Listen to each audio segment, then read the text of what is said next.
Hi friends, Revathi టాక్స్కి స్వాగతం. ఇంట్లో మనకి ఎవరైనా గెస్ట్లు వచ్చినప్పుడు వాళ్ళ కోసం స్పెషల్గా ఏమైనా చేయాలనుకుంటే ఈ వంకాయ దమ్ బిర్యానీ ఒకసారి ట్రై చేసి చూడండి. వాళ్ళకి తప్పకుండా నచ్చుతుంది. లేట్ చేయకుండా ప్రాసెస్లోకి వెళ్ళిపోదాము. ముందుగా వంకాయలోకి స్టఫింగ్ కోసం ఒక మిక్సీ జార్ తీసుకొని దానిలో వేయించిన పల్లీలు, ఒక 2 ఎండు కొబ్బరి ముక్కలు, అలాగే అల్లం వెల్లుల్లి, 4 పచ్చిమిర్చి, అలాగే కారం, రుచికి సరిపడా ఉప్పు, ధనియా పౌడరు, జీరా పౌడర్ వేసి పేస్ట్లా చేసుకోవాలి. ఇప్పుడు వంకాయలకి ఘాట్లు పెట్టుకొని ఈ పేస్ట్ని స్టఫ్ చేసుకొని పక్కన పెట్టుకోవాలి. ఇప్పుడు ఒక పాన్ తీసుకొని ఆయిల్, కొద్దిగా గీ కూడా యాడ్ చేసి కొద్దిగా జీడిపప్పును వేయించుకొని పక్కన పెట్టుకోవాలి. ఇప్పుడు అదే ఆయిల్లో ఉల్లిపాయ ముక్కల్ని గోల్డెన్ బ్రౌన్ కలర్ వచ్చేంత వరకు ఫ్రై చేసుకోవాలి. ఫ్రైడ్ ఆనియన్స్ని పక్కకు తీసుకొని అదే పాన్లో కొద్దిగా ఆయిల్ యాడ్ చేసి మనం స్టఫ్ చేసుకున్న వంకాయలను పెట్టి మగ్గించుకోవాలి.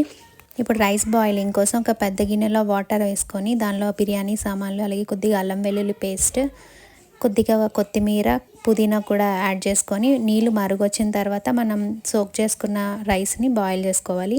ఆల్మోస్ట్ 80% వరకు బాయిల్ అయిన తర్వాత పక్కకు తీసుకోవాలి. వంకాయలు ఇప్పుడు ఆల్మోస్ట్ మగ్గిపోయాయి. సో దానిలో నేను ఒక కప్పు పెరుగు, అలాగే నేను స్టఫ్ చేసుకోవడానికి పెట్టుకున్న పేస్ట్ని కూడా మిగిలింది ఉంటే అది కూడా యాడ్ చేశాను. ఈ గ్రేవీ అంతా ఒక 5 మినిట్స్ ఫ్రై అయితే సరిపోతుంది. ఇప్పుడు మనం దేనిలో అయితే దమ్ చేయాలనుకుంటున్నామో ఆ గిన్నెని తీసుకొని దానిలో మళ్ళీ ఆయిల్, కొద్దిగా గీ కూడా యాడ్ చేసుకొని వీడియోలో చూపించినట్లుగా బిర్యానీ మసాలా అంతా ఫ్రై అయ్యాక ఉల్లిపాయలు కూడా ఫ్రై చేసుకొని, అలాగే పచ్చిమిర్చి కూడా యాడ్ చేసుకున్నాను.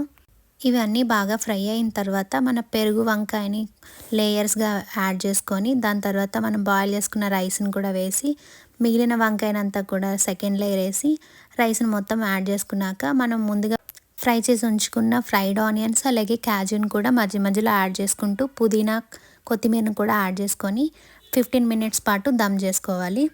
అంతే, ఎంతో టేస్టీగా ఉండే వంకాయ దమ్ బిర్యానీ